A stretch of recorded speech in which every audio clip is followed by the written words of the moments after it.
Hey everybody, I know that there have been questions about MLA citation and the formatting, and so I'm just going to introduce you and take you on a little tour of the Purdue OWL. And so here's my Google page, and this is how I get to the Purdue OWL every single time. I just start typing in Purdue, oops, and it comes right up. I'm just going to click on this sample paper because this is what I've been using. So I'm going to just click there and it's going to bring me to the sample paper, and I'm just going to click on that, and here I am in the Purdue OWL, and this is the MLA sample paper that you can download and print if you would like a copy. And this tells you exactly how to format your paper. It tells you how your name should look. It tells you what font to use.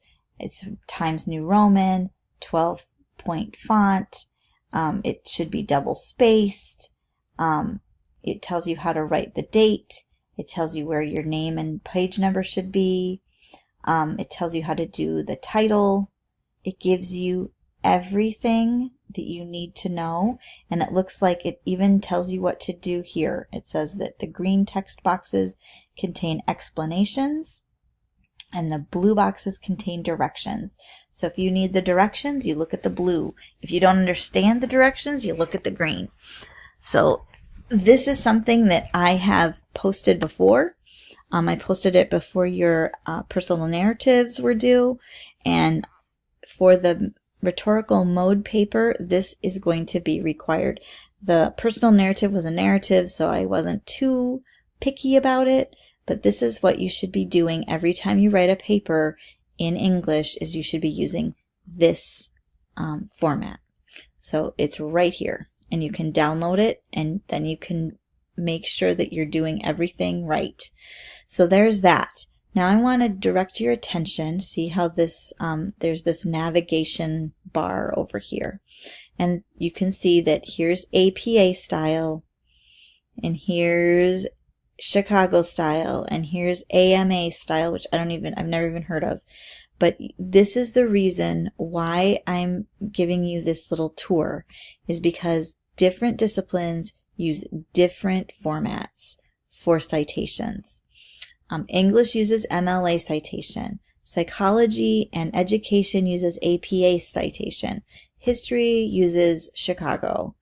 I know there's one called New York, I think, too. And so there's just a whole bunch of different formats that are required. Different disciplines require different formats. And so it really doesn't make a whole lot of sense for you to memorize how to do the MLA formatting. What it does make sense is to teach you how to utilize your resources so you can look it up no matter what format is required. All right, so this is where you're going to go to do your navigation.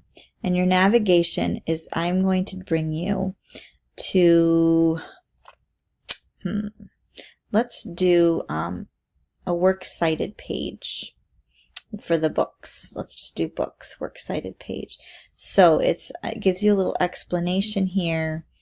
And these are changes from previous editions, which again is another reason why you just want to look it up, because they rewrite all of the rules every couple years. So the new edition is edition 8, and there will be an edition 9, and then things will change. So memorizing this stuff is kind of a waste of time. But here's the general format for any citation right here. You have author, title, title of container, other contributors, and this is the order that it should happen in your format, in your formatting. I want you also to notice that this is a hanging indentation. A hanging indentation means that the first line is not indented, but every line after it is. And that is a very important and rigid rule with MLA citation. So here you are here. Here's the basic book format. You go last name, comma, first name, period. Title of the book, period. City of publication, comma, publisher. Publication date, period. Okay, so every comma, every period, every typeset, notice the title of a book is italicized. That's important. Every comma, all of that, all of those details matter. You have to do it exactly in this format. It's detail and tedious. And then they're going to tell you about how to do a book with one author. Here it is. How to do a book with more than one author. There you go. What if you have 3 or more authors? It tells you. 2 or more books by the same author. It tells you what to do there. A book or by a corporate author or organization. It gives you all the information of how to do that. A book with no author. Here it is. So they're going to go through all of these scenarios and show you how the format changes with each scenario. So you can just scroll through and see all of these things for a book. Here's a collection of essays, right? So this is perfect if you have a whole bunch of books. But usually we use electronic sources. So we'll go to electronic sources. MLA Works electronic sources. It gives you a summary. It gives you important note about use of URLs. It tells you the basic style, and here's the order again. And here's the following format. And by the way, they forgot to do their hanging indentation here. That is still required even with electronic sources. It has to be a hanging indentation. And notice they do it down here, so that's a mistake. So here we are. Here's an entire website. Shows you and so all you do is you follow the format. So if you are citing an entire website, it looks like you're going to put the name of the website and you're going to have it in italics, and then you're going to put a period. And then you're going to I think this is a publisher possibly. It says author. Oh, there was no author. So then it's title. Nope, this is the title of the container. Purdue OWL family of sites. Then it's other contributors. They didn't have any. So version or edition. Nope, they didn't have any. Number and volume. Nope. Here's the publishers, right? Here's the publication date. And then here's the URL. Notice it's not a live link.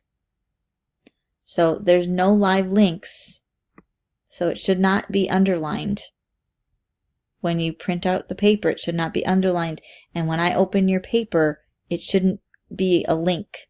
You need to stop the link. Okay? So, and I think that's what it says up here. Right here. So it will explain that to you. All right? I also wanted to show you, there was a workshop thing, MLA overview and workshop. So this gives you a nice overview of everything. It tells what MLA style is and why we use it and who should use it and formatting and notation style. And then all of these things are linked. General formatting, footnotes and endnotes. Right? We're probably not going to be using footnotes and endnotes, but we are going to be using quotations. So formatting quotations would be something that you should probably look at so you're doing it correctly. How to document sources. That's another thing that we're going to be doing, so you should probably click there and take a look at it. In-text citations. We're going to be doing that. You should check that out. Works cited page, the basic format. You should look at that. Let's look at it. In fact, here's the basic format. So you have to begin your works cited page, and it shows you how to do it. Capitalization, punctuation, listing authors' names. Entries are listed in alphabetically by author's last name, right? So it's all alphabetical. More than one work by an author. It shows you what to do there. Kenneth Burke wrote Grammar of Motives, and then also a Rhetoric of Motives, and notice what you have to do if you have the same author. Work with no known author. Okay, so that's going to show you how to do that. Okay. The other thing I wanted to show you was other common sources.